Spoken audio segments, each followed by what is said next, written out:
So mga George, for today's video, ang ulam natin, ang pangmalakasang Century Tuna. Wow! Yung tinamad kang magluto. Ito, halos hindi kami makabili-bili kasi ang mahal. Pero ngayon, mayaman lang makakakain ito. Dali tayo kung sardinas lang. Hindi nga. Pag kumain ka nito noong 90s, 80s, mayaman ka na. Hindi nga. Hindi medyo mayaman na kami. Dali ito na rin. Hindi nga. How is it?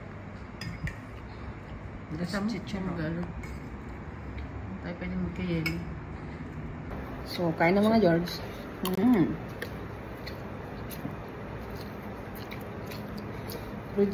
Rich kid ka na dati kung mayroon kang ganitong ulam. Legit na legit yan.